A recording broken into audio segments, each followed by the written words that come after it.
I'm in Albuquerque. Our offices are in Santa Fe, but I see. I mostly working from home still. So, and I live in Albuquerque, so I'm in Albuquerque now. I used to years ago live in Rio Rancho. Oh yeah. Yeah. I went to West Mesa High School. Oh really? I went to Albuquerque High. Oh, wow. New Mexico was great. I really enjoyed it. Loved skiing up at Sandia Peak. Yeah, it's a real fun ski area when when it opens.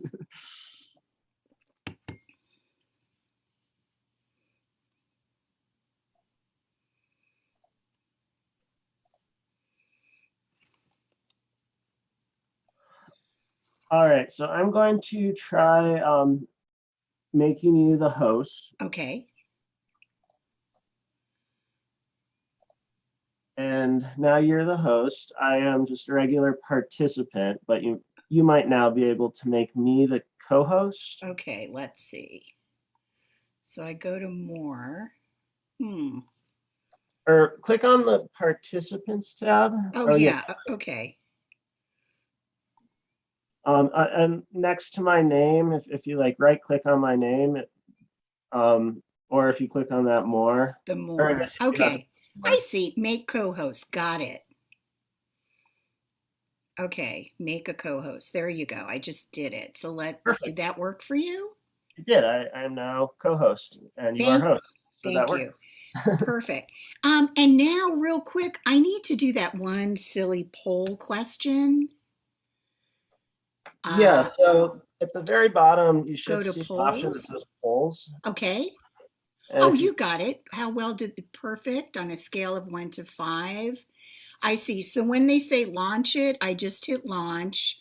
It automatically tallies everything and it'll give me the results, correct? Yeah, we could do a test run of it right now if you want, or I can launch it so you can see what it looks like. Okay.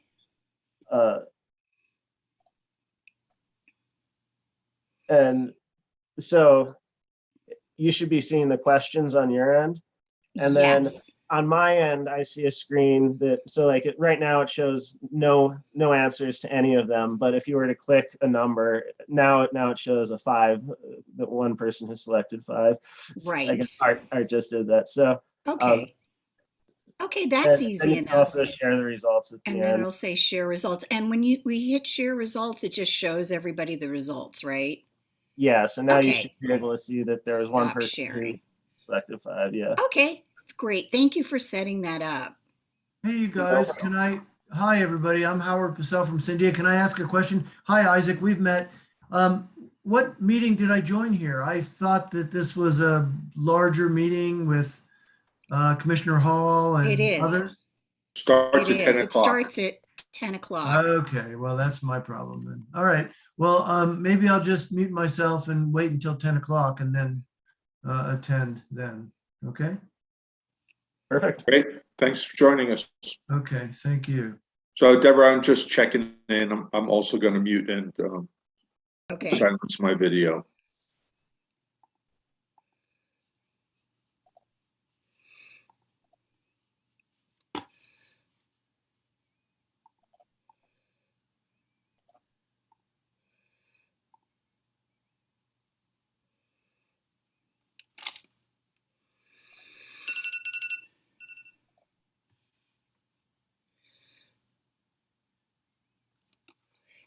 Isaac, I have one other question.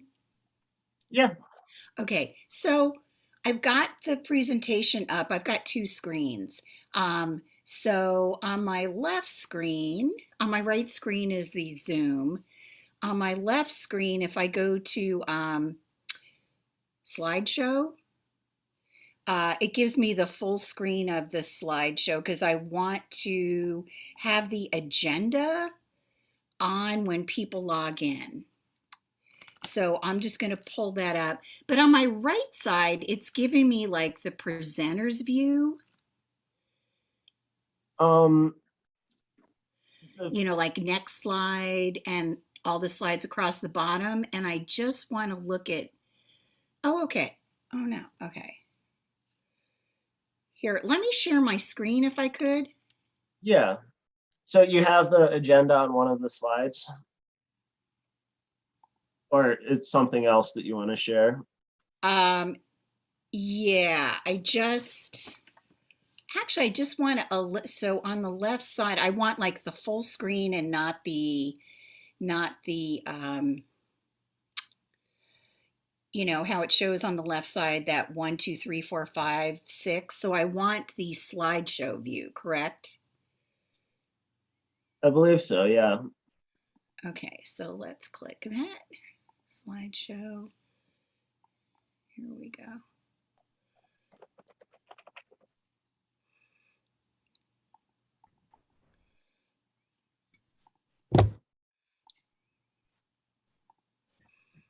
Oh no.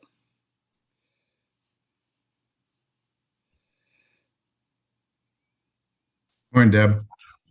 Oh, hi, Jeff. How are you? Thought I should check in a little early, make sure I can connect and see if you need anything. I think I'm good.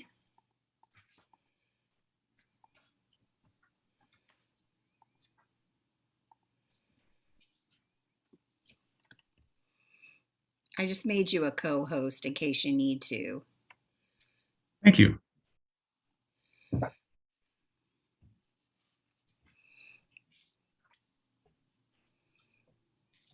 I'm not going to be talking much or if at all, so I'm not wearing a headset, but if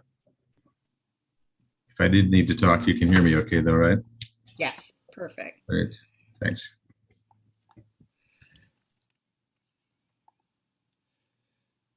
Okay.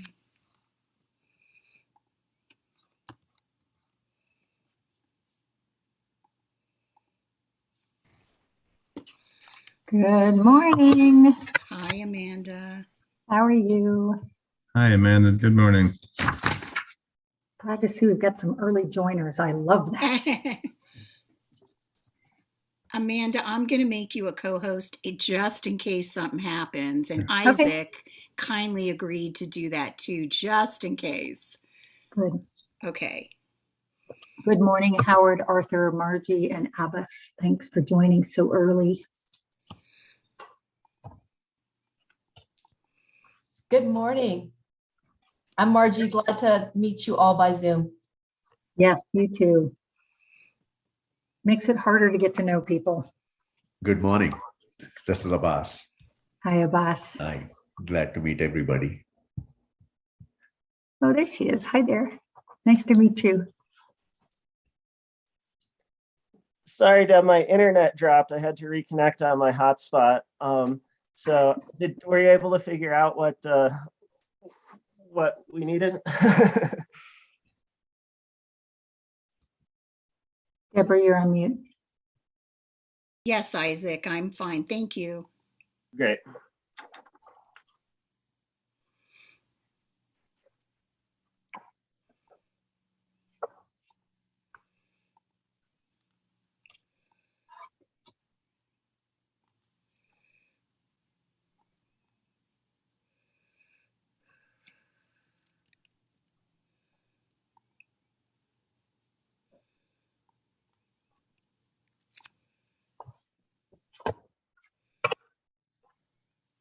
So Deborah, the easiest way for someone to raise a hand, is that to go into participants? Or is it? It would be. Yeah, it's in reactions if you want to do it formally. And on the bottom? And Okay. the bottom reactions, second Yeah. from the right. I'm hoping we don't need to use that, but I just wanted to make sure I knew. Yeah. I swear I do a million Zoom meetings and I can never find the raise hand button. Oh, no, I know. So I want to pull up the agenda right now. Would Sure. you like that? Sure. Yeah. Great.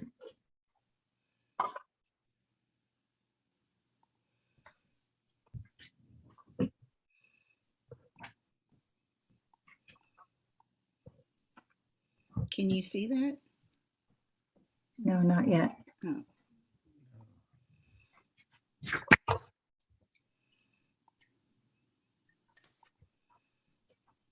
Good morning, Matthew. Good morning, Amanda. How are you today? I'm great. How are you? Doing well, thank you.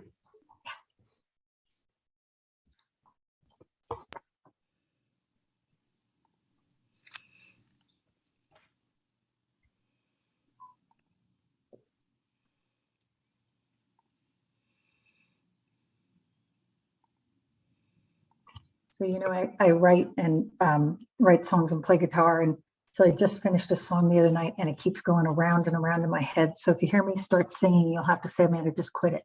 Right? A lot of talents. Yeah, a lot of fun. Great.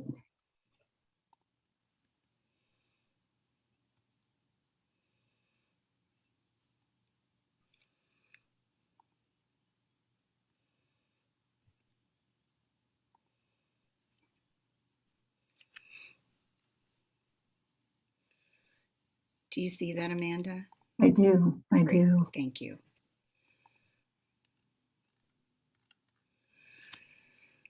I lose the time on my computer though when that's like that. Okay.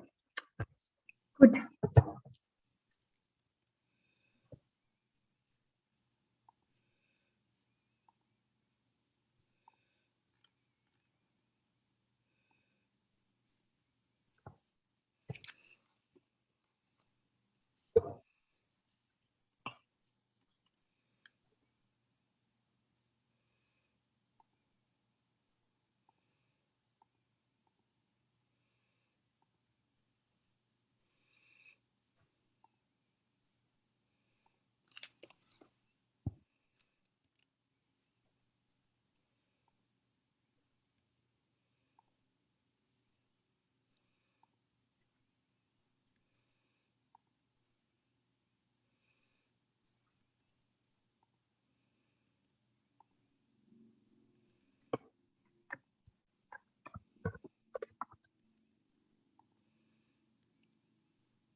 Folks, we're going to get started in a couple of minutes. Thanks for joining early.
Can you hear me okay?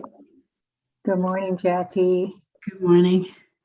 How are you today? Doing well, thanks. How are you? I'm great, thank you. So folks, we're going to start in just a few minutes. Thanks for joining early.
Folks, as we're waiting to get started, it might be helpful if on your names you added your organizations. I realize that most of you probably know each other, but it might be helpful if you could change your name to add your affiliation. That would be great.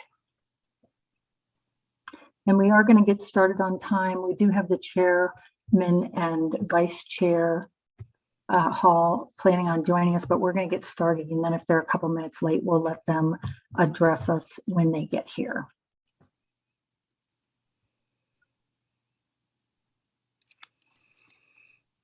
There you go. Thanks very much.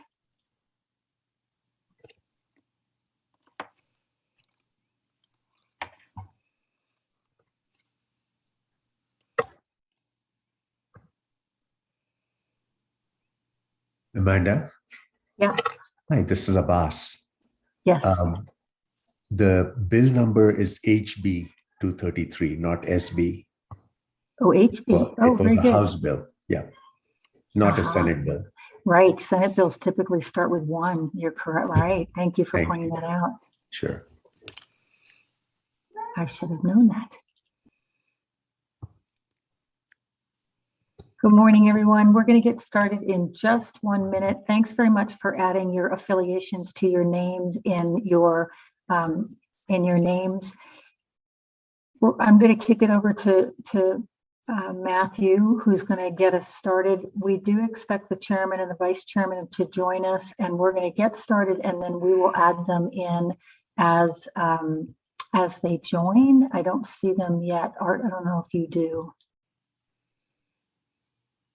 No, they're in a meeting about summer preparedness, and they've been reminded. Okay, Colin says they're going to join in just a minute. So why don't I just kick it over to Matthew, who is the executive director of GridWorks, who is the folks that we're all working for. So Matthew Tisdale, to you. Good morning. Thank you, Amanda. Could we move the slide to slide 5, please? Great, thank you. Folks, welcome to the Kickoff Webinar in our Grid Mods series. I'm going to share a few thoughts with you here for about 2 or 3 minutes to get started, and that'll be mostly the last you hear from me for a little while. So I just wanted to introduce GridWorks and the team who's going to be leading this series, who we're very lucky to be working with. GridWorks is a 501c3. Our mission is to convene, educate, and empower stakeholders working to decarbonize our economy. At GridWorks, we believe the transition to clean energy is within reach. It's more important than ever. We're very much aligned with the state of New Mexico in that regard. We also understand that the paths there are complicated, that there's a lot of interest between you all and how we get there. And we fundamentally at our core believe that growing an understanding between you and helping you reach greater agreement on how we get there is a valuable contribution to make to New Mexico's transition. So what this webinar series is all about is contributing toward that understanding between you all, and hopefully building some agreement about how grid modernization rules out of the New Mexico PRC can advance New Mexico's goals. Next slide, please. Next slide, please. I'm going to go one more ahead, Deb, and then we'll go back to introducing. So I wanted to share an example from GridWorks' experience that hopefully will crystallize what we're up to here. This is an example from Oregon, where we partnered with the Public Utility Commission there to help their staff and commissioners develop distribution system planning rules.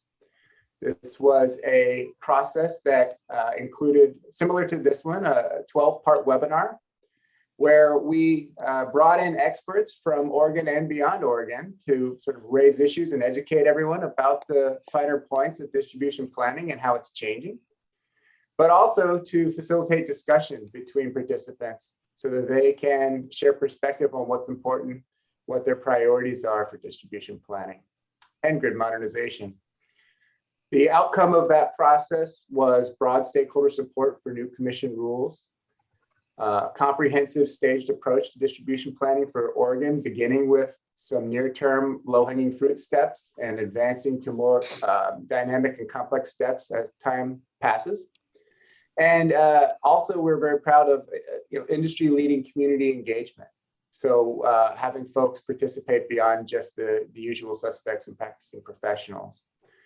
And this is an example from Oregon that we're really proud of, but it's not the only time we've done this. We've done this in Hawaii, we've done this in Colorado, we've done this in Hawaii, in California. And so we are, very much focused on the process here and how we help you all to gain the insight you need and to exchange the perspective that you need to move this process forward. If you can go back one slide, Deb. Thank you. So let me just quickly introduce the team that's going to be serving this, and then I'm going to turn the floor back over to Chairman Maestes and Vice Chair Hall for their introduction. So I'm Matthew Tisdale. I'm the Executive Director. I lead this group. We will be supported in this project by three very distinguished and experienced individuals. First of all, Deborah Shields, who is going to be leading the project management of this. Most of the communications you receive from us will be from Deborah. So whitelist her email address, flag that name. If you're paying attention to Deb's emails, you'll have all the information you need about what's coming up and what to expect. We're also really pleased to be partnering with and led by Amanda Orman in the stakeholder engagement here. Amanda will be our lead facilitator for this process. Amanda has almost 30 years of experience in this industry. She works out of Arizona and has significant experience across the West in clean energy. So we're really happy to have her experience and not only expertise in clean energy, but expertise in facilitation and mediation to bring to bear here. We're also very pleased and lucky to have Jeff Ackerman contributing as a facilitator and as an advisor here. Jeff Ackerman was most recently the chair of the Colorado PUC. He works now with GridWorks as well as the Center for the New Energy Economy out of Colorado State. Jeff and I got to know each other developing a comparable set of rules for the Colorado PUC. And so Jeff is familiar with the issues here. He's familiar with stakeholders working together to try to get toward distribution planning and grid modernization rules. So welcome, Jeff. We're really happy to have you. With that, I'm going to pause and just thank these folks for their leadership of the day-to-day effort and then turn over the floor to Chair Maestes, who's going to say good morning and welcome, and then Vice Chair Hall, and then we'll get on with our business. Good morning and welcome. Good morning. Can you all hear me? Loud and clear. Okay, I apologize. I'm having some internet problems, so I had to kind of sign in from my telephone, but I wanted to welcome everyone this morning to our kickoff of the PRC's 2022 Grid Modernization webinar series. I'm really proud to be partnering with GridWorks. And I think, look, whenever we do a rulemaking, I think that our rules the end result is so much better by beginning rulemaking with a pre-rulemaking stakeholder engagement process. I think it's disarming. It allows folks to exchange ideas and really contribute to the end product. And so I see this as an important element to our rulemaking on grid modernization. We all know it's a very important issue that affects our transition to clean energy. But so anyway, without any further delay, I'm really proud to also have my vice chair, Commissioner Cynthia Hall, with us this morning. She brings incredible expertise and energy. And so again, from my perspective, on behalf of the entire commission, thank you for participating in this webinar series. There's quite a few. It is a time commitment, but I really think that it's a very important time commitment. So I would ask you to please make time to attend each of the webinars that are planned. So with that, Commissioner Cynthia Hall, take it away. Thank you, Mr. Chair. And hello, everybody. It's really wonderful to see all these names again on the page. I can't express my gratitude enough to all the people who've taken their precious time out of their lives to devote to helping us with the rulemakings that we're working on now. And I should take a picture of this, actually, because I'm so fond of all these names, all these people who help. And it really feels like help, I can tell you. And I'm so pleased to have such a great team. GridWorks has been magnificent in working with them in the past. And I just wanted to say what's popped into my mind as I was sitting here thinking, oh, we're getting started, was when we were first talking about doing a rulemaking for grid modernization. And it was last year, I think Commissioner Fishman was the chair then, and we were chatting on the phone, you know, going on and on about some rulemaking or another. And we were, you know, talking about, but we really were concerned about, you know, the distribution grid. And Steve was worried about the transmission grid. And you know, we were muddling along. And I said, you know, we're really talking about grid modernization. Oh my God, we need to do a rule for grid modernization. We need to do it now. You know, it just was kind of like, you know, things sort of congealed, you know, or formed eventually. The clarity came that we really need this hugely. And so, you know, then we were able to move forward on that too. It was quite daunting really to think of doing another rule. But I consider this one like almost, well, I don't want to say the most important. They're all really important. But this is incredibly important for us to get going and get going right. And I'm just really, really grateful to everybody for giving us your time and your brain power. So thank you very much.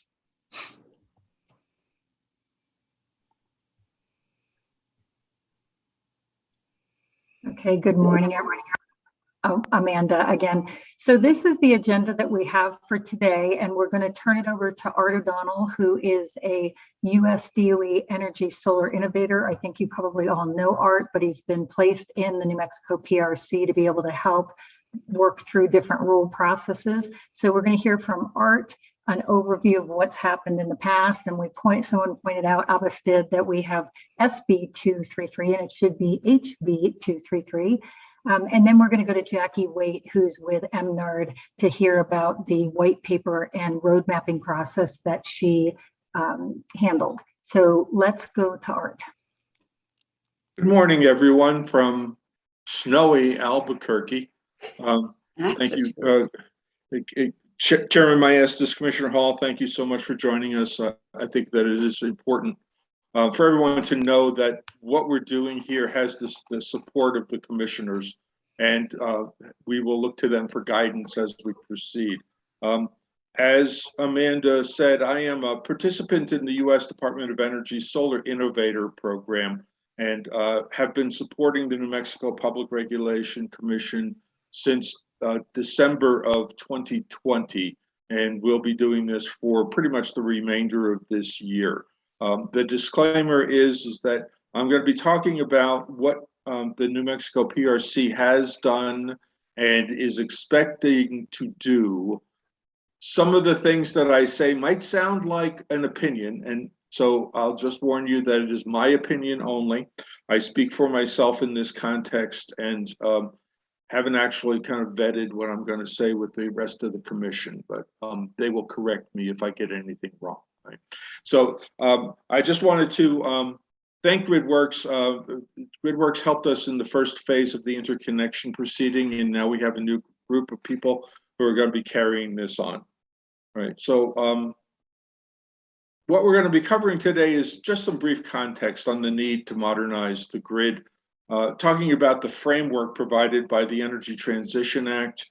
The specific bill, HB 233, had some directives for the New Mexico Public Regulation Commission, aside from the Energy, Minerals, and Natural Resources Department. And we're going to be talking about the new rules and policies that have been underway at the PRC and how they fit together, right? And they include interconnection policies, integrated resource planning and procurement, community solar, and other grid modernization proposals, right?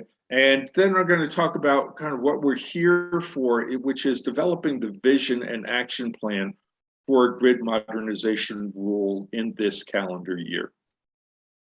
Most of you are familiar with the Energy Transition Act of 2019. I won't go into a lot of details, but importantly, it establishes greenhouse gas reduction goals and clean energy requirements, such that by 2030, we'll have a 50% RPS and 80% by 2040 and 100% clean energy by 2045. Obviously, that requires a massive shift in the way that the utility system is both planned, operated, and the nature of the portfolio of resources that are applied to providing safe, reliable energy to utility customers. This does allow for the closure of San Juan Generating Station by 2023 and replacement resources. That currently is an issue because of delays in obtaining the solar PV and storage that were contracted to replace that, and the commission is dealing with that. So we won't talk about that right now, but it does require a rethinking of the dates and the strategy, and it makes other elements of grid modernization even more important. Because setting goals and approving new contracts can easily be undermined by circumstances and by a failure to have policies and mechanisms in place to bring them into reality. New Mexico has had shortcomings in its policy and infrastructure necessary to realize its goals. And so there's been a concerted effort to try and put in place the basics, what we need as fundamental policies going forward that can help New Mexico achieve its admittedly ambitious GHG reduction goals. Right?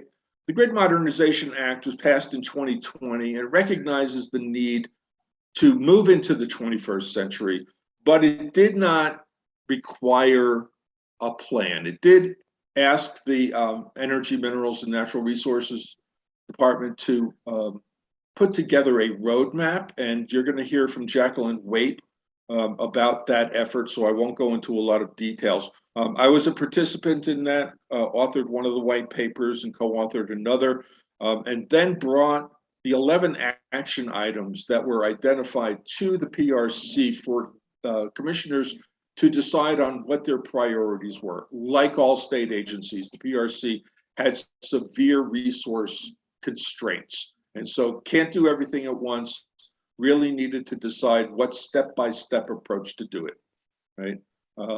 So after that discussion about a year ago, it was decided to update the interconnection rules and manual, which were last visited in 2008.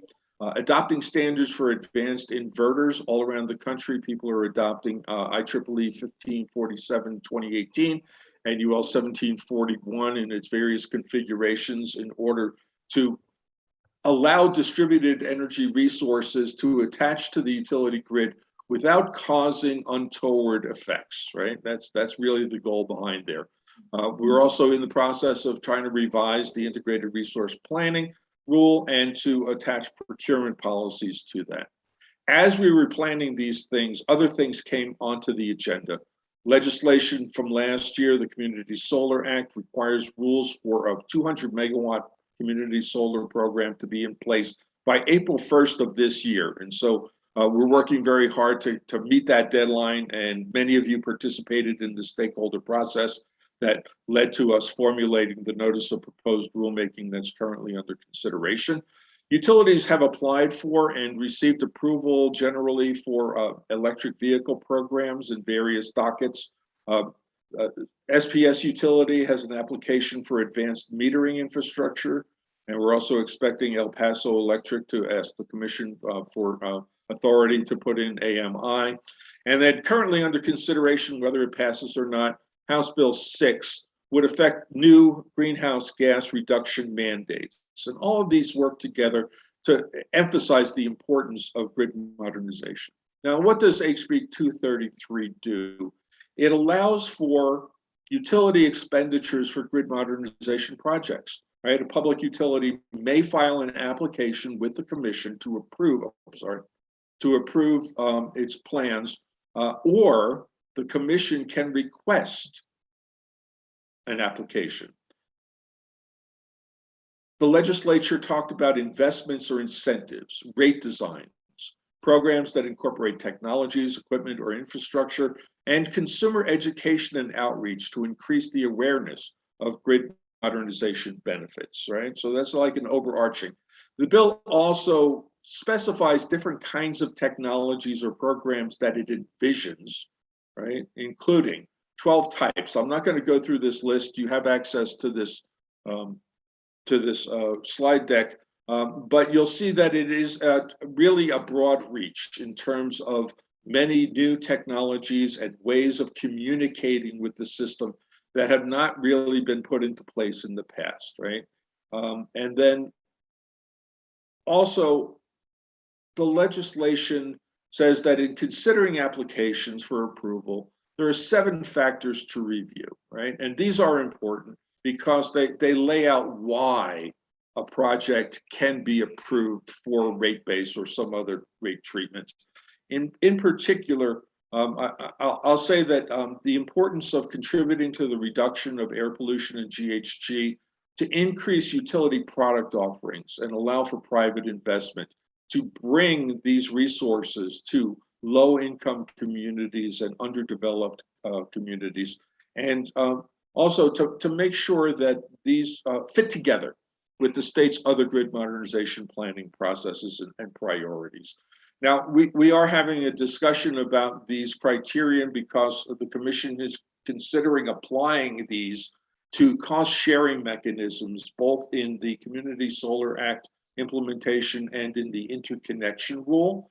And I'll just say that there is an argument that a project would have to meet all of these criteria, and that's not our legal analysis of it, is that we are considering these and could approve projects based on their ability to really meet one or more of these criteria, right? But that will play out as we move forward. As we move down towards a notice of proposed rulemaking this year, it's important for the Commission to have an overarching kind of vision for what's going on. And while this has not been approved or vetted by the Commission, this is a way of thinking about it that at least is a starting point for me, which is what needs to go into the rulemaking. And these are important elements, which is to reconcile all the potential project possibilities with our priorities, to separate out the idea of routine maintenance upgrades and new initiatives as the utilities come to us for money, to align the Act's requirements with existing rules and mandates, to refine the process for how to evaluate the applications that come before the PRC.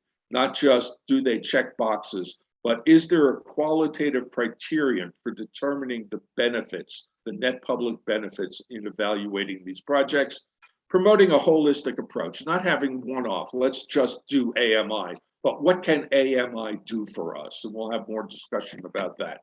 To maximize the benefits for programs for both ratepayers and communities, to ensure that there's a fair cost allocation. There is no doubt that these projects are going to cost money. And in a state that is always hard pressed economically, we have to make sure that, one, the costs are realistic, are fair and reasonable, and also are allocated among customers fairly. And finally, to develop tools for measuring and evaluating the effectiveness of these programs, right? Those all pretty much go into how you consider a rulemaking. In terms of a vision, looking forward, call this a vision statement, is that really what we can do with grid modernization is not just modernize the distribution system, but to allow two-way flows of energy and new energy services throughout the utility network, to enable customer choice of new technologies and services that do effectively reduce greenhouse gas emissions and improve reliability on a cost-effective manner, and to encourage opportunities for distributed energy resources to provide grid services, including potential alternatives to traditional investments in transmission lines, central station generation, and electrical substation infrastructure. All of those things are in the future. All of those things are possible. What we're here to do for the next several weeks is to identify what the practicalities are and to kind of help the commission form its way of approaching this. So as I said, there are a number of things in works. I'm not going to go through all these timelines, but basically we have until the end of this year. The PRC transforms from a 5-member elected commission to a 3-member appointed commission. And our goal is to have grid modernization and the related rules in place so that the new commission can move forward expeditiously without having to start all over from scratch. You can always contact me. I'm available. I have a state email address. I'm also available at the Energy Overseer at Comcast.net. I'm here to help this process, but now I'll turn it back to GridWorks, and thank you so much for the time. All right, thank you. Really nice overview. So we have a few minutes. If anybody has any clarifying questions or wants to add any comments to anything that aren't added. So Commissioner Hall, Vice Chair Hall, or anyone else want to add in or ask a question?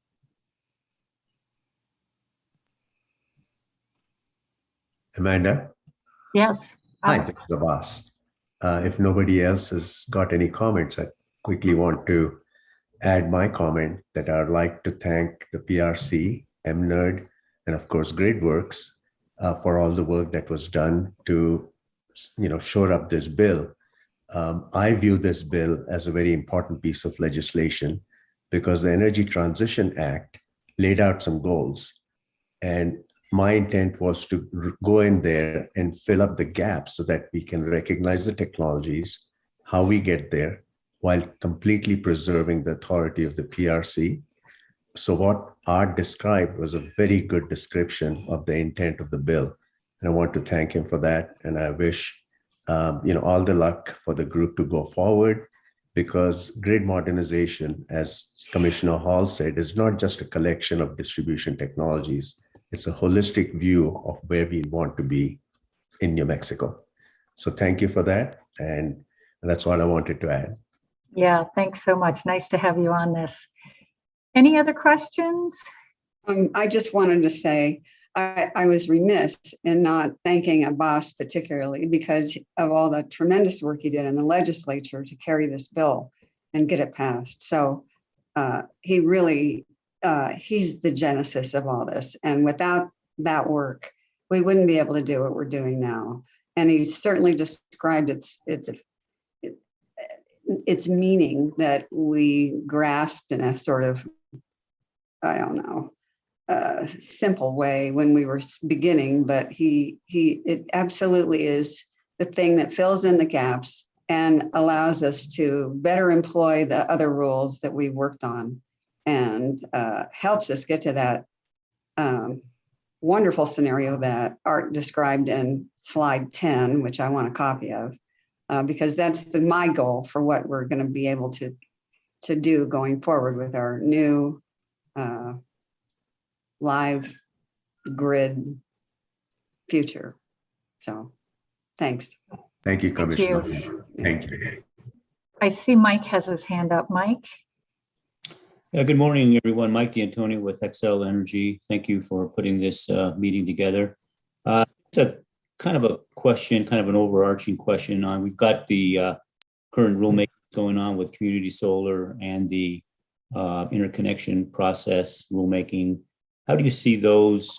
Because I see some overlap between those and the grid mod effort. Could you talk a little bit about how that's maybe envisioned going forward to use those two existing rulemakings going on?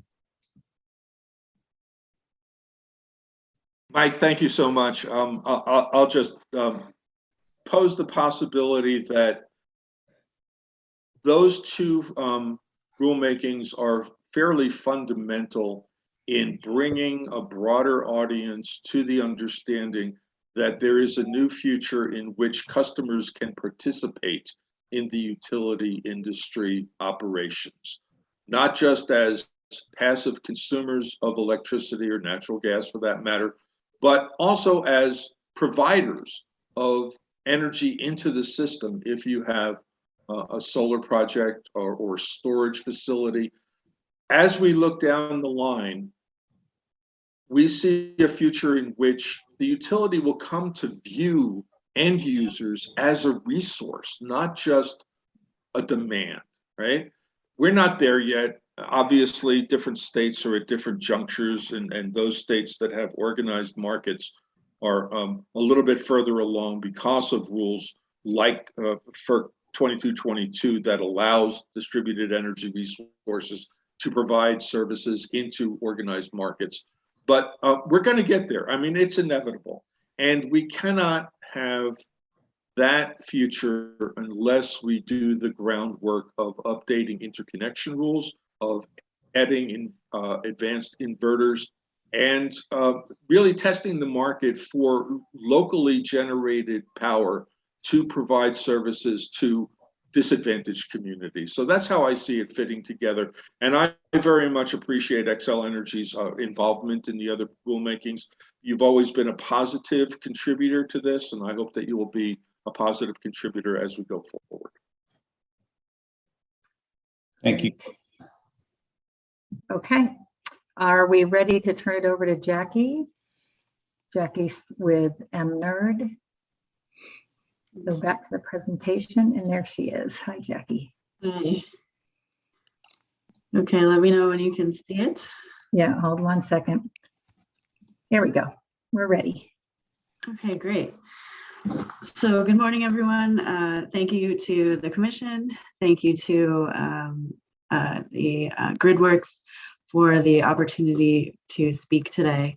My name is Jacqueline Waite, and I am the Grid Modernization Program Manager at the Energy, Minerals, and Natural Resources Department, Energy Conservation and Management Division. Here with also my colleague, Darren Zigich, who is an engineer in our division. And for expediency, I'll go through the slides and then Darren can pop in on questions and related discussion. So this is the outline for today. We want to talk briefly about MNerd's role relative to grid modernization. We'll talk a little bit about that road mapping process that Art mentioned and our baselining process. Then I want to take a bit of time and talk about our thinking since then and how we're thinking about framing the work going forward. And then we'd like to apply that framework to a couple of the recommendations from the roadmap. Some of the Grid Mod Advisory Group recommendations, that's what GMAG stands for. I'll talk briefly about the grant program that we are managing and then briefly summarize. So as you know, MNerd is a state agency, so we're focused on the entire state system. We do a bit of public education and outreach. We did develop the roadmap with stakeholder input, and we implement some of these initiatives through the Grid Modernization Grant Program. And those are both directly from the grid modernization statute, the HB 233 from 2020.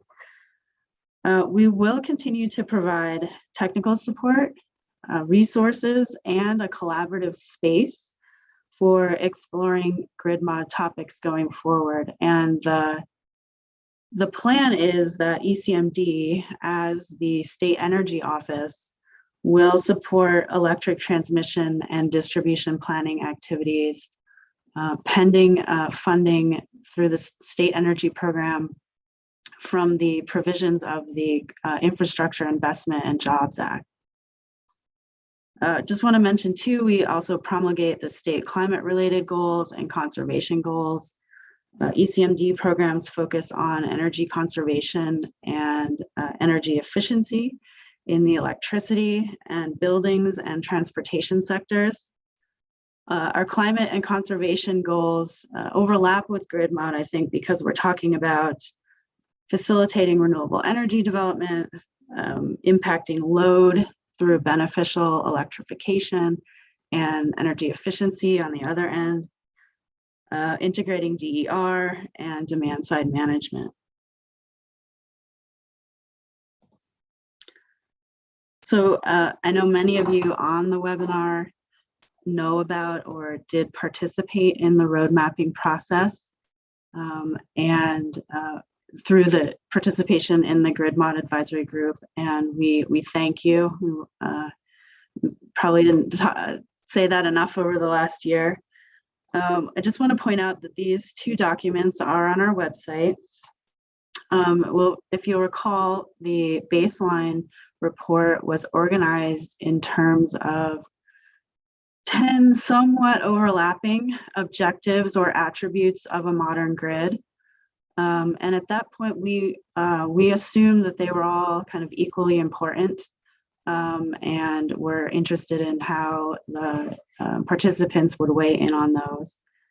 The roadmap itself is a summary at this point of the recommendations of the GMAG through a series of white papers, and those are also on the website. And you can see how the recommendations kind of map back to those attributes or objectives of a modern grid. So we'll discuss some of those recommendations in a minute. So in the last year, we've had an opportunity to kind of take a step back and take a holistic view of the GMAG input, the activities, some of the activities going on at PRC, the legislature, and elsewhere. And based on this holistic review, we want to assert or maybe reassert and kind of echo what Arthur was just saying. The overarching reason for doing grid modernization now is the Energy Transition Act. And of course, that inspired the Energy Grid Modernization Act. The ETA was based on the desire to reduce greenhouse gas emissions in the electricity sector. And we know that the other reasons, the other drivers that the Grid Mod Advisory Group identified, for example, taking advantage of New Mexico's abundant resources and the technologies to harness those, economic diversification potential of clean energy and energy efficiency, those are related. So we're kind of just consolidating those thoughts here. And then similarly, we were able to consolidate multiple objectives or attributes of a modern grid into two, so that we can focus, I think, on what's most important and what are the most important and inclusive outcomes that we want to achieve. And so those are cost effectiveness and affordability, and we're thinking about that in terms of long-term cost of service. And those are inclusive of, we think, optimizing assets and system efficiencies. And then reliability, which is, we think, inclusive of those other attributes, such as being responsive to load, integrating DER, resilience, et cetera. So what that means is that we think we can say that grid modernization should have a positive impact on long-term cost of service, should make the grid as or more reliable, and should help utilities get to their ETA targets. And what we have here are a couple of framing questions, I think, to help us get from what we want to how we're going to get there. And so these are, again, these are derived from kind of a holistic review of everything so far and are intended to move the conversation forward. So I think this is the biggest question, right? How do we get to 100% zero carbon sources while maintaining reliability? And what is that going to cost customers in the long term? I wish someone could answer that question. And Darren says they would be king, crowned king. Another way of looking at it is grid modernization a small suite of large tools or a large suite of small tools? What results in better cost, the same or better reliability and ETA compliance? And you know, I think we recognize that it may be a mix. We recognize, I think, that different utilities are going to answer this question in different ways. I think we recognize that given the rapid change in technology and costs, that this is a real balancing act between adopting things maybe too early and not realizing the benefits, and then on the other hand, adopting things too late and then delaying the energy transition. A third way of looking at this is when grid modernization solutions increase near-term costs that will be passed to consumers, are they in service to reliability and ETA goals? You know, I put this additional question here too, given our climate work and you know, some of the activities of the legislature. I think that you know, if obviously the ETA is the law of the land, excuse me, but if there were interim targets, GHG targets, then you know, there would have to be some recalculating of adoption of renewable resources, and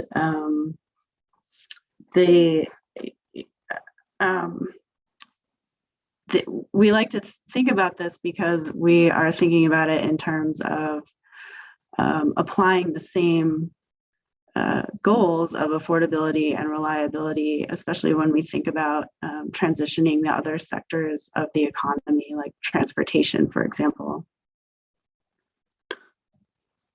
So the GMAG, of course, scoped out some big ideas for grid modernization, but we know the paths toward implementation aren't preordained, and a lot of the details need to be fleshed out. And we're seeing a lot of that in some of the open dockets that the PRC has. And so we wanted to just take a moment and apply the framework briefly to some of the recommendations in the roadmap. The first one is, so I'll take a step back. So I'll just briefly summarize with each of these, just briefly summarize some of the input from the GMAG, and then highlight one question that we're considering that is kind of essential, I think, to the implementation of the recommendation. So the first one is advanced metering infrastructure, or AMI. We know from the GMAG that AMI has the potential to positively impact cost of service in the long term, which is a good thing. We also know that the full suite of capabilities are required to enable the reliability or resilience benefit and the ETA benefits. We have observed that early adoption of AMI and current plans seem to fall short of engaging the full suite of capabilities. So that's why we pose this question. The next one is storage. And, we think in general, there's very little doubt about the role of storage in providing many levels of reliability and its role in helping utilities meet ETA targets. But what type and how storage is deployed and dispatched will impact long-term cost of service. So it matters whether utilities are planning multiple distributed battery facilities, for example, versus one or two long duration storage options, such as piped hydro, or energy storing fuels, such as hydrogen. So our question is, how are utilities modeling the reliability benefits of storage and at what granularity? So essentially, what is being optimized in the modeling?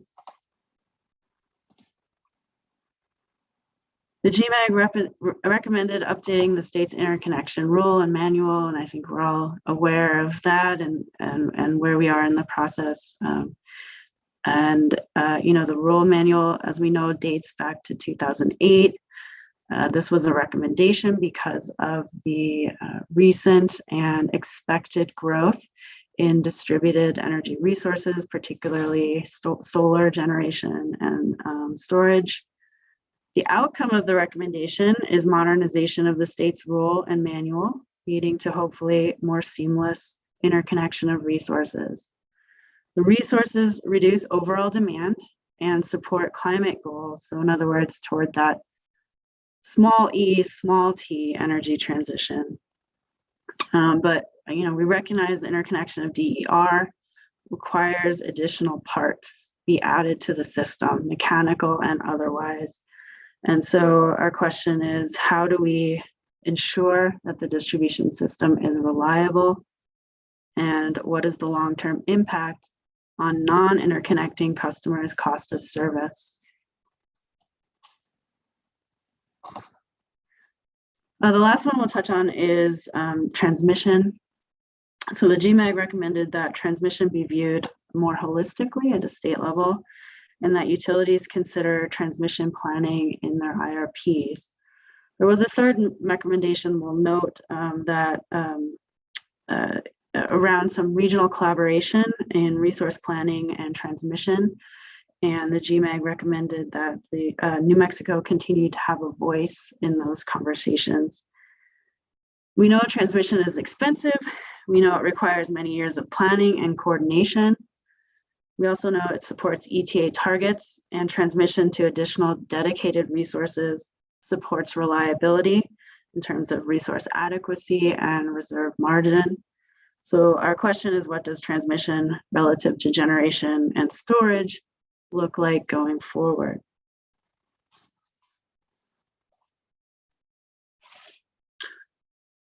So at some point, I'd like to talk to you a little bit more about some of the details of the Grid Modernization Grant Program, and I look forward to doing that in another forum.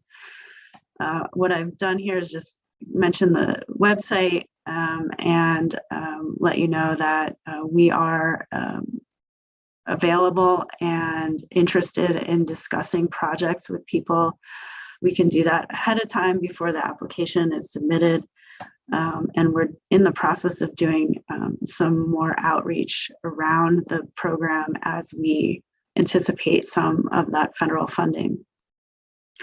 So I have the definition here as well. And I think, as Arthur mentioned at the outset, and the commissioners also, the PRC is now considering how to implement that third section of the law. And, whether or not, one question we think, and certainly Arthur touched on this as well, is how is the PRC going to interpret the definition of a project? And, should routine upgrades be distinct from upgrades that tend toward a modern grid? So we're interested in that and offering any technical advice and any help we can do in regard to that rulemaking. I'll just wrap up and summarize, there are many different tools and options and activities related to grid modernization. The question is, how do we evaluate them? And, just to reiterate, we think they should be viewed in relation to each other and over time, and with focused consideration on, of course, the long-term impacts to affordability, cost of service, reliability benefits, and at least until success is obvious or guaranteed, keeping our eyes on those ETA targets. So thank you. That's our last slide. Great, thank you, Jackie. So we have time again for some questions or clarifications or input you want to be able to give to Jackie, and anything that all of you participated in the MNERD process. So open for comments. And if you want to just unmute and speak rather than using a hand, that's okay too. Hi, this is Margie Tatro. I wanted to thank Jackie and Arthur for those context presentations. My question really is, how do we currently quantify the degree of modernization of New Mexico's grid? And both Jackie and Arthur talked about some metrics for assessing how the grid meets certain objectives. There's one that both presentations did not mention, and that's extremely important to our energy providers, and that is safety. Safety of personnel during operations, during constructions, et cetera. And I know that New Mexico's energy providers are very conscientious and oriented towards safety, so I don't want to forget safety. And in the sustainability area, there's been no mention about water, which I realize our focus on climate and greenhouse gas emissions is important, but long-term water sustainability for the state is also critical. So I wanted to add those to the conversation. Thanks. Thanks, Margie. If I can respond to Margie, let me put myself on the video. As some of you know, before I moved to New Mexico, I worked with the California Public Utilities Commission in the Safety and Enforcement Division. And let me just say that the circumstances in California are so different from New Mexico that you should all be blessed and thankful, right? California, we almost routinely met with issues of safety around wildfires that may have been caused or contributed to from utility facilities like wires falling or transmission towers brushing against trees. I have not even seen an instance of that in New Mexico. In California, it was unfortunately routine for a gas pipeline to explode, right? Either delivering service to a house or on a major line. In the time I've been here, we haven't had any of that. So what that tells me is that our utilities and service providers are especially conscious of safety and have worked it in to their operations. I will say that once you have an incident like that, it changes your focus, and it really becomes the focus as it did in California. And unfortunately, it took away from some of the other policy efforts and initiatives that California wanted to pursue, because it had to devote all of its attention to how do we make the system safer. So I think we're starting from a pretty good place, but let me assure you that this is something I think about a lot. Thanks, Art. Okay, Jackie, thank you so much for the presentation and all the work that you've done to lead us to this point. So now, Deborah, if you will pull up the agenda again, I want to give you an overview of what to expect over the next several months as we work together. So if you will go, yep, keep going. We're going to go to the overview. So the purpose of this webinar series, as Chairman Maestas articulated, is to gather information for the PRC staff to develop a proposed notice of proposed rulemaking on grid modernization. So that's why we're here. That's why we're asking for your time. We are intending on sharing information, but more importantly, we want to gather information from you on issues that either you agree with, don't agree with, like, don't like, think should be prioritized in developing a grid modernization rule. The way we're going to go about this is that we have got 10 webinars scheduled. We are going to bring in subject matter experts for, I think, 8 of the 10 that we've got scheduled. They're going to happen. Sorry, Deborah, go back for, please. Yeah, so we will have facilitated discussion. So we'll have the presentations, and then we have a series of questions. We're going to ask everyone to try to elicit information from you. After we have each webinar, GridWorks will go back and we are going to prepare a summary for each and every webinar that's going to have a summary of some of what was presented, but then the input that we received. So that's why it's really important that you engage in these webinar series and speak your minds about what you're thinking about. So Deborah, now you can go on. So here are the dates and the topics. We've got a really fabulous list of presenters that are coming. These webinars are going to happen about every 2 weeks. They are all going to be on Zoom, just like we are today. We are recording all these webinars, so if you have to drop off or can't be on one, you can go back and listen to the recording. They will be posted along with the GridWorks summaries of the webinar series and along with any presentation materials on the GridWorks website. So I want to make sure people note that it's not going to be on the PRC website. It's going to be on the GridWorks website, which is gridworks.org. You should also have your calendar, you should have invites, I think, through April 21st webinar already on your calendars. If you don't, please put your email in the chat and Deborah can make sure that you're added to the list. We will get those on your calendar through the rest of the series soon. And as we get our speakers confirmed, we will update them. So any questions about how we're going to conduct the series or what we are hoping to achieve from it?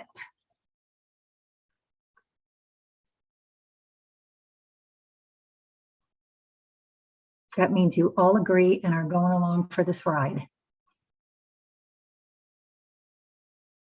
Okay, well, great. So now we want to hear from you. So Deborah, if you go to the next slide. So part of the way that we work these webinar series is we want to hear from folks what you're thinking, what you think the PRC needs to hear.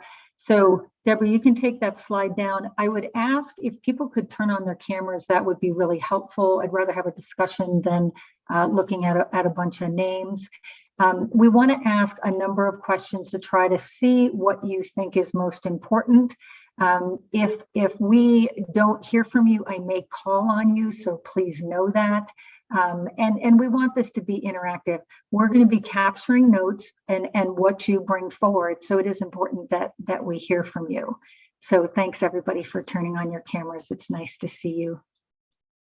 Okay, so the first question that I wanted to ask is, what stood out to you?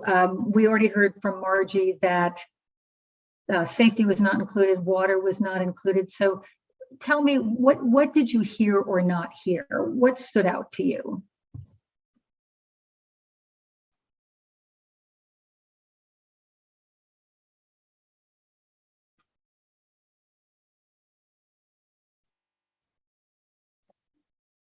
Hi, this is Eric from New Mexico RETA, and one of the things in looking at the roadmap that EMNRD, Jackie and Darren and folks put together, I noticed there was no prioritization.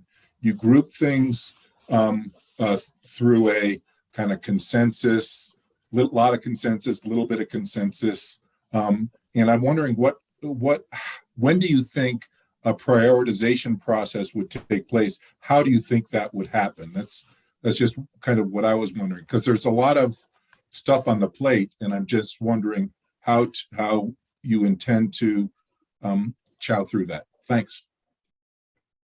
And then Jackie, if you want to briefly answer that, you can, or we can just note it and you can circle back later. Your option. Yeah, I'll take note of that and think about it for a second. You know, that's probably something that, can't necessarily answer at the moment. Okay. Okay, Mike, you had your mute off a second ago. Did you want to make a comment? Well, I guess just from a concerning viewpoint from our utility, you know, we participated in the other two workshops. They're very time intensive. We will have problems probably staffing a lot of these efforts, so these webinars, just because folks have so much going on right now. So that's always a concern of our utility, is that we have the right people at the right meetings. It makes it much more valuable to have those correct people at those individual meetings. And it's just it's going to be a challenge. I just want to let folks know that right now it's going to be a challenge, and we'll do the best we can. But I've got to go back and talk to our folks and see who maybe might be the best ones for each of the individual workshops. So that is a concern of ours. It was a concern during the other two workshops, and it will continue to be a concern. So that's what I wanted to say. Thank you. Thanks, Mike. Other things that stood out in the presentation? Hi, this is Tayoko, if I can speak. Thanks for putting this together. And just on the heels of what Mike is saying, on the one hand, I feel some of that pressure too. On the other hand, I think the pace is essential to keep momentum and learning. And when these things go too slow, they can there's a cumulative effect. And so Maria and I are committed to participating in this and helping us along. And I think one of the really important things that I heard this morning was a clear set of statements about what this is about from Arthur. Thank you. The concept of a two-way grid and customer choice of technologies, which is something that is particularly hot for us with 19 closed circuits right now in one of the territories, and really it brings to mind the point of planning and integrating the IRP with some forecasting of loads and forecasting of DER, and doing these things in this way so that they can be anticipated instead of hitting the wall and shutting down the choice that customers have between doing something now and not.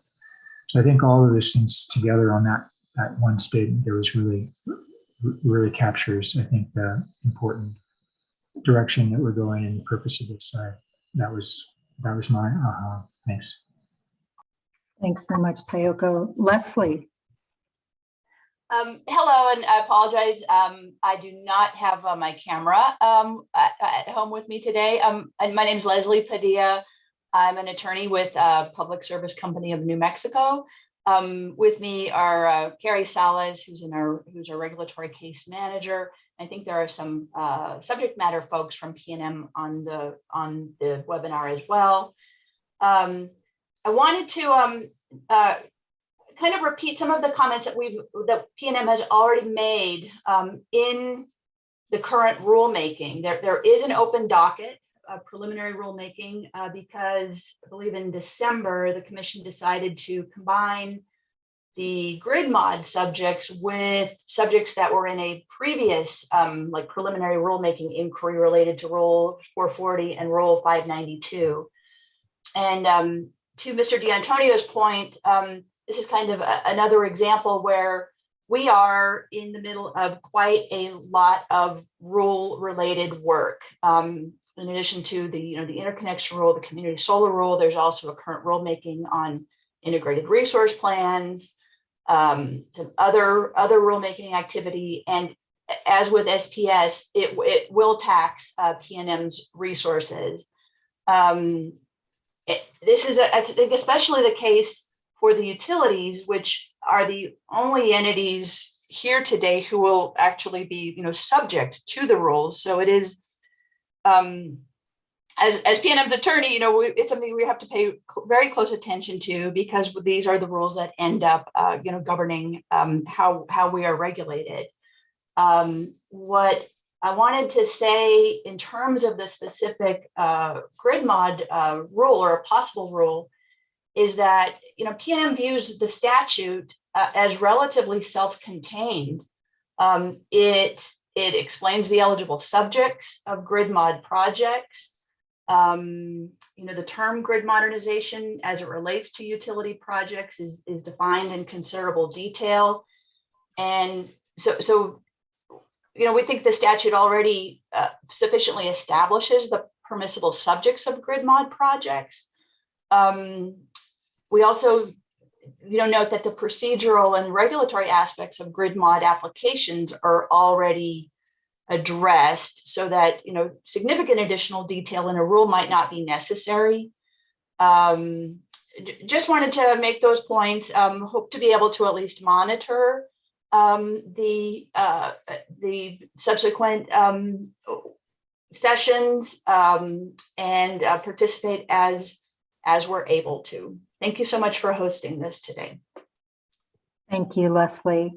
So any other comments from folks about things that struck you before we kind of move on to another question?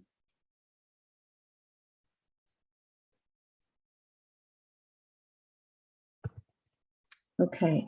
Anybody that's non-utility want to give some input on that, on something that struck you?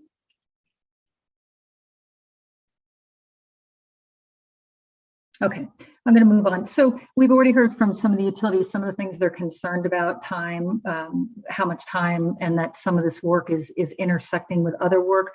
What else surprised you? What else concerned you? What else excites you? Is there anything that you are looking forward to with Grid Mod?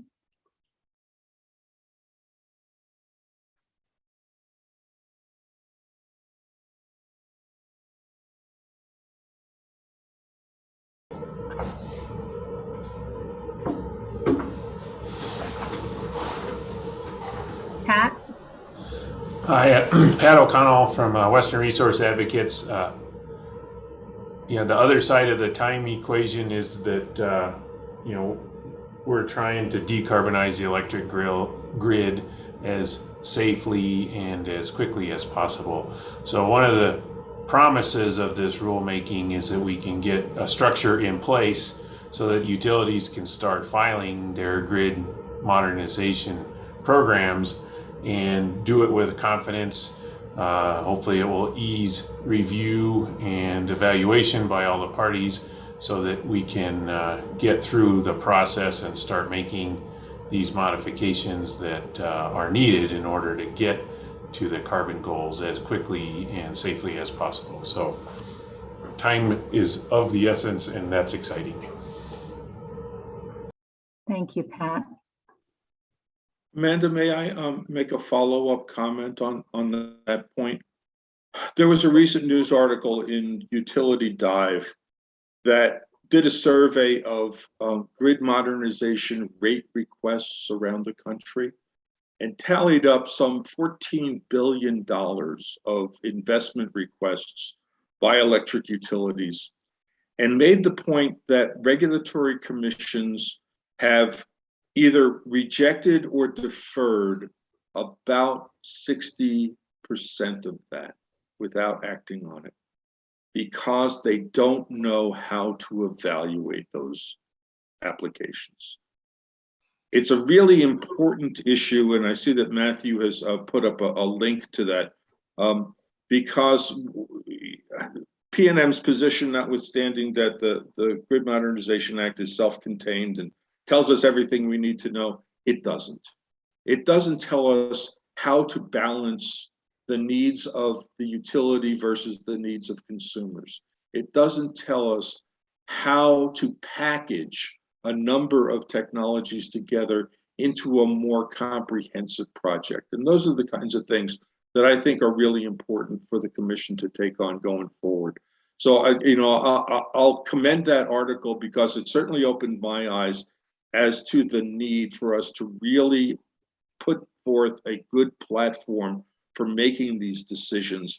And I'm so fortunate that we have a good brain trust here to help us determine those policies. Thank you, Art.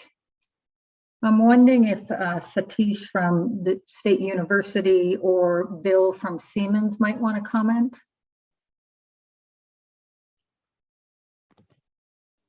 Well, sure, I'm happy to. I mean, in terms of today's presentations, I enjoyed, Jacqueline and Arthur, I enjoyed your presentations a lot. I mean, I think one of my takeaways is that we are in a position here in New Mexico where we're not being naive. We have a deep understanding of the challenges and the time that it may take to get to where we want to go.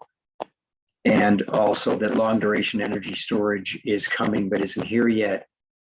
And also that new renewable energy technologies may be coming before us that we're not even yet talking about today. Hydrogen obviously being an important one, and I wouldn't be surprised if in the next couple of years this group is even talking about small nuclear energy.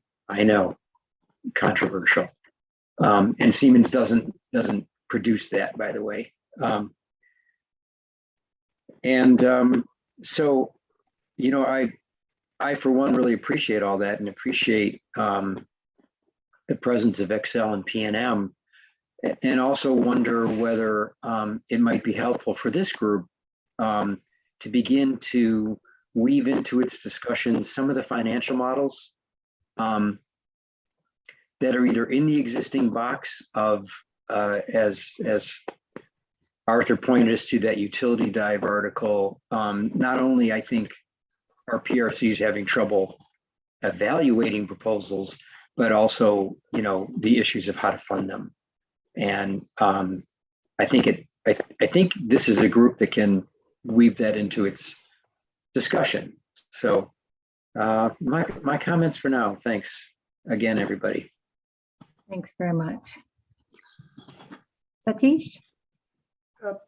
Thank you. This is Satish Ramade, retired from New Mexico State University. I think all of us accept that grid modernization is important and is designed to meet ETA goals. In no way can we minimize that there is a cost to it. In no way can we minimize that utilities, industries, every stakeholder out there is going to have to put in a lot of work because it's new territory. And so I would commend this seminar series, and I'm looking forward to it. The more information we exchange, I think will lead. I tend to be an optimist, will lead to better decision making. And I think it'll help everybody. So thank you. Thank you, Satish. So anybody else want to speak up on what concerns you, what surprises you, what you're anxious about in this process?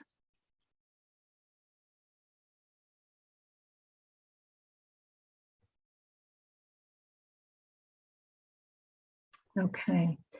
How about if we a question here from Will McNamara from Sandia. He says, apologies for not having audio visual.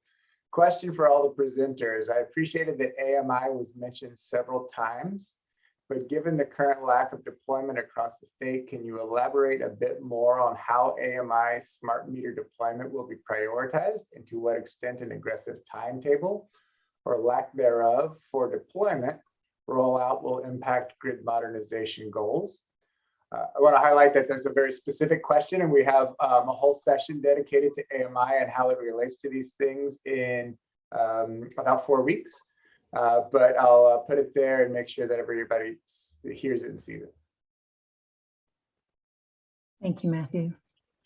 I don't know if Commissioner Hall is still on the call. They may have had to go back to talk about summer reliability, but that's a really good example of why AMI can be really a valuable contributor to this, right?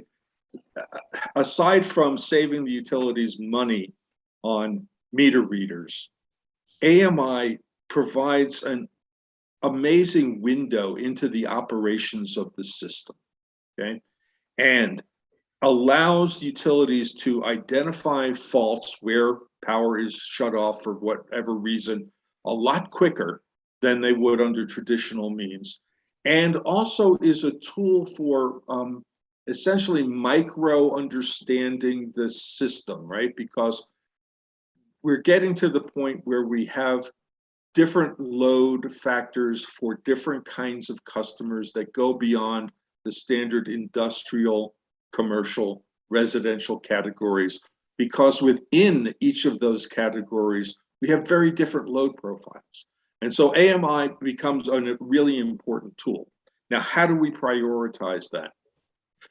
Well, right now, the current system is that the utilities come to the commission with an application to do something, right?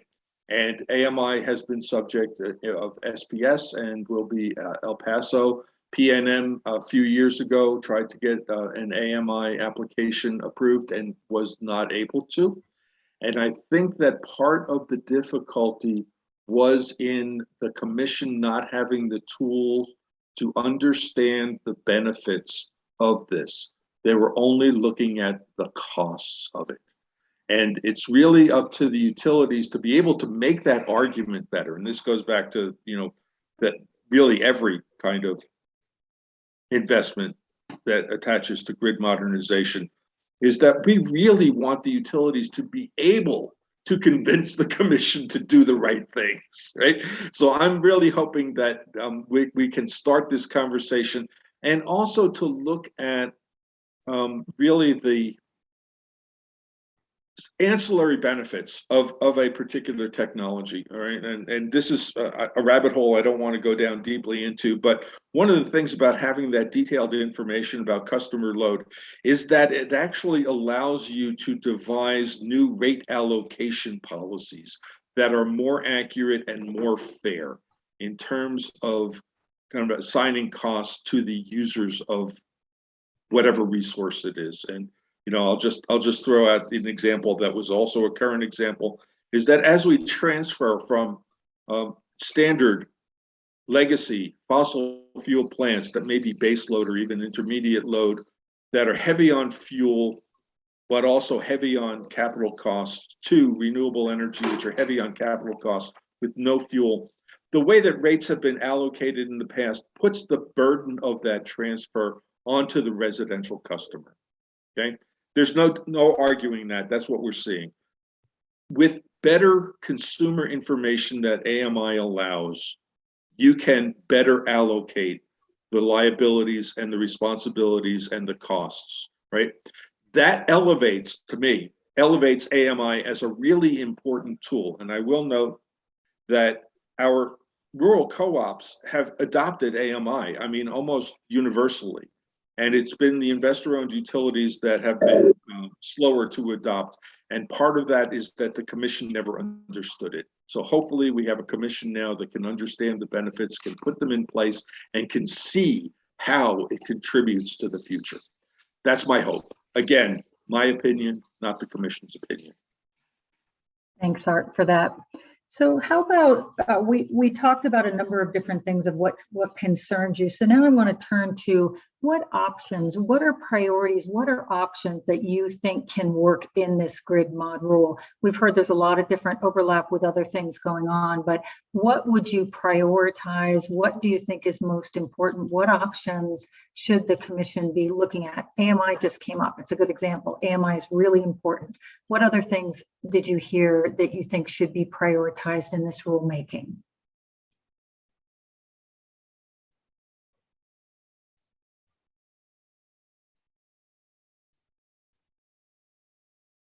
Energy equity from Will at Sandia. Thanks, Will. This is Tayoko and Maria and Positive Energy, and of course,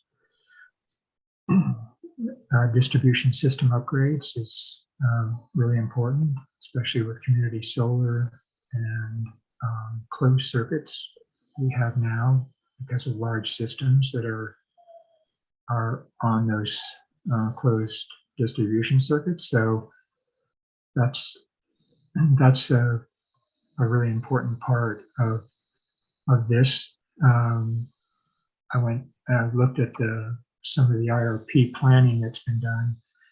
One of the things that consistently gets missed is the forecast for the future. The forecast for solar has missed its mark every year since it was forecasted a long time ago. And it's because of the fast learning curve.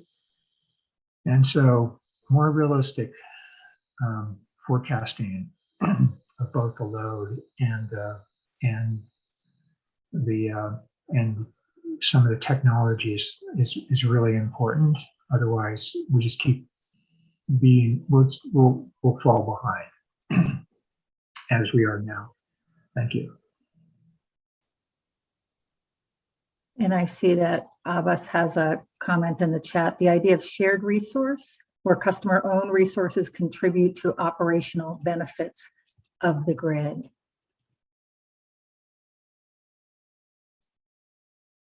So we're looking for, what did you hear that's options for wanting to be included in the rule? What do you want staff to hear that you think is important to make sure that's included in the proposed rule?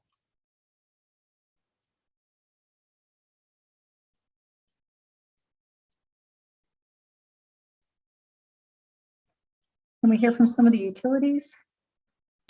This is Mike Mexel. I think it's important to, really identify what qualifies as a grid mod project. I think that's going to be important because there's a lot of folks that will say, hey, we're improving the transmission system here. Is that to be filed as a regular CCN filing, or is it really something that is qualified under the grid mod umbrella? So I think it's going to be important to try to establish what can qualify under, because if you look at the definition statutorily, I mean, everything in the kitchen sink is in there, quite frankly. So I think that's going to be a concern, or at least from a utility perspective, what do we get cost recovery? How do we file this versus how do we file other optimizations that are happening on our system and enhancements, line extensions, et cetera, to serve new load. And obviously we want to kill two birds with one stone if we can. We want to be able to optimize and enhance the system while serving additional load where we can. So, those are some of the definitions I think would be helpful. I don't know what the other utilities think, but that's something that is of concern for us. Thanks, Mike. How about Leslie? Thank you. Yeah, Leslie Padilla again from PNM. Maybe it would be helpful to understand a little bit about procedural aspects of some of these regulatory filings, and I can use our transportation electrification application as an example. In that statute also, in PNM's view, was fairly self-contained, contained all of the criteria for commission evaluation and approval, all of the different criteria for transportation electrification proposals. It took PNM's application nearly a full year to be approved. And so since we only got approval in December, we're just starting to implement that program, be able to roll it out. So just something to keep in mind, maybe shorter time periods for getting applications approved would be helpful. Other maybe some creative thought about how to make the regulatory process easier and faster. It was a full year. Yeah, it was actually a full year. We filed our transportation electrification program in December of 2020 and did not get a final order until December of 2021. Just something to think about. Thank you. Thank you, Leslie. And Will from Cynthia has a comment in the chat, not just energy storage, but long duration energy storage policies, defining it and determining where and how it will be used and compensated. So thanks for that, Will. So the last question, Lauren raised, many issues raised by Tioco relate to distribution hosting capacity, which requires a significant improvement in utility analysis tools with staffing needed to support it. So thank you for that, Lauren. The last question I wanted to ask in the last couple minutes, and then we're going to do a quick survey and then a wrap up, is what are points that we agreed upon or next steps? I heard that we need process clarity. We need to know how utilities are going to apply for, how do we define grid modernization technologies. So what are some of the other points that you heard that we can agree on? Or that we can't agree on? I heard concern over timing and having to take a lot of time to put together this grid mod rule, but things do take time. Other things you heard that you think we can use as next steps to build on? Well, I think Tioco's comment that, and I can't speak about Excel, but that the PNM, needs support too, from PRC perhaps, and maybe wider, in building their capability to respond to, requests and projects. They're going to have to go through them. I mean, things are happening fast. They can only do so much at a time. I think, they acknowledge they need resources and often have to rely on third parties and their schedules and their costs. So kind of wanted to double back on Tioco's suggestion. Great. And I see in the chat from Olga to comment about hosting capacity analysis. We are at the early stage of our pilot for hosting capacity studies for New Mexico as a joint effort between the PRC, IOUs, and the university. We'll be sure to share the results promptly. That's great. Thanks, Olga. And then from Eric, focusing on AMI, for example, recognizing that meter reading benefits might be immediate and would balance against cost. However, those upfront costs would eventually be spread against other benefits of fault detection, perhaps even close distribution circuit understanding. But the utilities will need a longer time frame to understand the data available and spin up those programs. Other things you heard that you agree with or that you think can be used as next steps?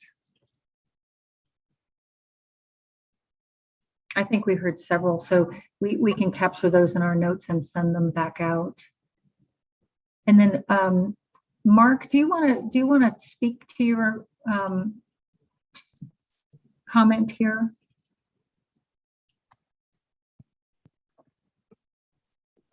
Yeah, certainly. Just trying to think about looking at this complex project rollout in other terms. I'm also on the Citizens Advisory Board for the cleanup at Los Alamos. And one of the things we just recommended for them is we have different projects that are linear in their own way, but they also, in a picture snapshot, are part of a single budget and a single effort. And I thought this might be a good way to overlay, to comment on Ms. Tatro's scorecard concept, a Gantt chart that we're in the process of making now for each one of the campaigns. Similarly here, we could take each of the projects, each of the grids, the transmission lines on an individual basis perhaps, or each project, and then find out where the baseline is, what are the goals for each project, what's the timeline for completion, what's the budget, and what's the real-time spend. And that way you get a world view of what's going on without having to go through a lot of reports. It's a pictorial reflection of where we're at, where we're going. And then my follow-up comment was, what flexibility is built into the system to adapt to new solar grids? And because of the expanding electric vehicle charging demands that will be placed on PNM, what are the thought processes in adapting to those growth areas, and how will we fulfill those needs? Excellent. Thank you, Mark. Any last comments? I want to get you guys out of here on time. I appreciate you spending all the time with us today.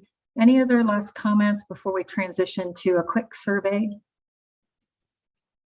Just jump in for a sec. Oh, yeah. Sorry, I just want to come back to that question from Eric earlier and your question about prioritization. And I don't mean to be obtuse, and I certainly don't think MNERD does either. I think it's a matter of, you know, I feel like we fulfilled our obligation under the Act, and we, you know, we don't want to dictate what happens next. And I think the evidence here, you know, all the folks who are here on this call who are contributing is one of the big reasons for that, right? We need to have more of these kinds of discussions and information exchange. And so I just didn't want to leave that question hanging. Thank you. Thank you, Jackie. And for those of you, if I didn't read your comment in the chat, we are capturing the chat, so we'll have that.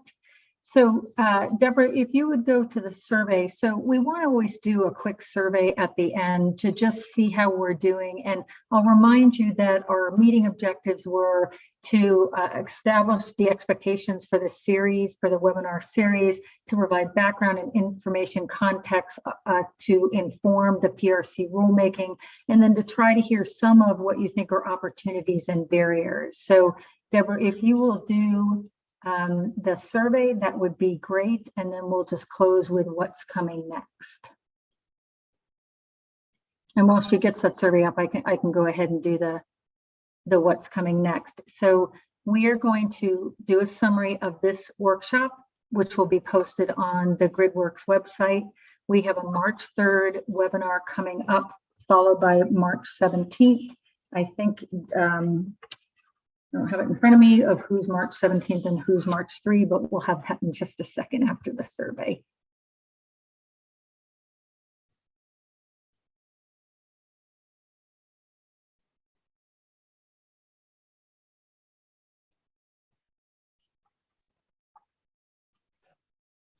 Well, can you go back 2 slides? While she's getting that done too, I want to thank Art, and I want to thank Jackie for the presentations today. I think it laid a really good foundation for us to know what's ahead and all the complexities.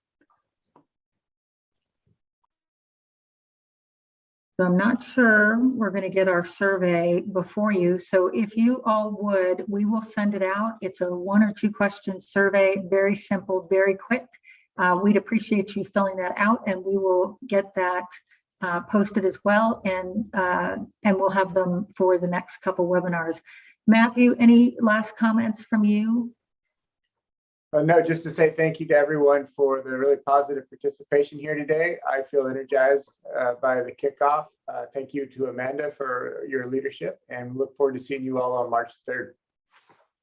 Yeah, thank you all. Appreciate your time and attention.